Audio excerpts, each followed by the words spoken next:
ఇక్కడ మన ఆంధ్రప్రదేశ్ రాష్ట్రంలో పల్నాడు జిల్లాలో సత్తెనపల్లి రూరల్ మండలం కంకనాలపల్లి ఇక్కడ స్వర్ణలత అనేటటువంటి ఎస్సీ మాల సామాజిక వర్గానికి చెందినటువంటి యువతి.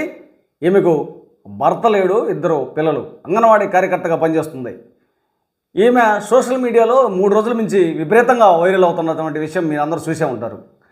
అదే అక్కడ ఆ గ్రామానికి చెందినటువంటి తెలుగుదేశం పార్టీ నాయకుడు, అంటే ఆ గ్రామ నాయకుడు బొడ్డు వెంకటేశ్వరరావు, ఈయన ఆమెను అనేక రకాలుగా వేధింపులకు గురి చేస్తూ విచిత్రమైనటువంటి హింసలకు, అంటే వాట్సాప్ మెసేజ్లు, టెక్స్ట్ మెసేజ్ల ద్వారా ఈమెను అనేక రకాలైనటువంటి లైంగిక వేధింపులకు గురి చేస్తున్నటువంటి విషయం ఈమె నేరుగా సోషల్ మీడియాలో గౌరవ సీఎం గారికి విన్నవించుకోవడం జరిగింది. అయితే ఈమె 3వ తేదీన కంప్లైంట్ ఇస్తే అక్కడ సత్తెనపల్లి పోలీస్ స్టేషన్లో 6వ తేదీ కేసు కట్టడం జరిగింది. అయితే కేసు కట్టిన తర్వాత ఇక్కడ సత్తెనపల్లి సిఐ గారు నిన్న సోషల్ మీడియాలోనే ప్రెస్ మీట్ పెట్టాడు.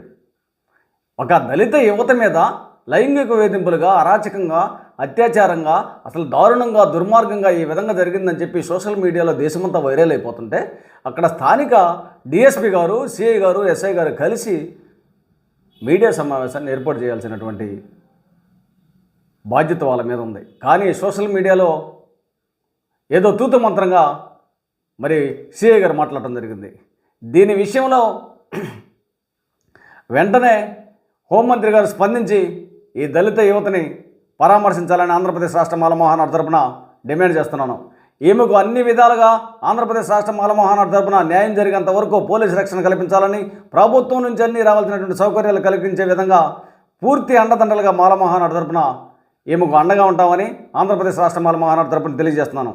ఏదైతే ఈ రాష్ట్రంలో మరి తెలుగుదేశం పార్టీ ప్రతిపక్షంలో ఉన్నప్పుడు, జగన్ అధికారంలో ఉన్నప్పుడు ఈ రాష్ట్రంలో దళిత గిరిజనుల మీద జరిగినటువంటి అన్యాయాలు, దారుణాలు, దుర్మార్గాలు, మానభంగాలు, రేపులు, మర్డర్లు జరిగినప్పుడు ప్రకాశం జిల్లాలో ప్రస్తుతము సాంఘిక సంక్షేమ శాఖ మంత్రిగా ఉన్నటువంటి డాక్టర్ డోలా బాలవీరాంజనేయ స్వామి ఈ ప్రతిపక్షంలో ఉన్నప్పుడు రాష్ట్రమంతా దళితుల మీద జరిగేటటువంటి దాడుల కాండల మీద పరామర్శించేటటువంటి వాడు.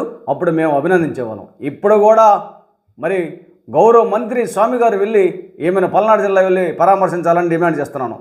ఏదైతే నిన్న ఇక్కడ తూర్పుగోదావరి జిల్లాలో పాస్టర్ ప్రవీణ్ కుమార్ గారి హత్య మీద మిస్టరీగా నిలిచిందో, దీని మీద ఇది హత్య కాదు, ఇది యాక్సిడెంట్ అని మాట్లాడేటటువంటి అధికార ప్రతినిధిని చెప్పుకుంటున్నటువంటి మహాసేన రాజేష్, ఈ రాజేష్కి కూడా ఆంధ్రప్రదేశ్ రాష్ట్ర మాల మహానాడు తరపున తెలియజేస్తున్నాను. ఇక్కడ పల్నాడు జిల్లాలో దళిత యువత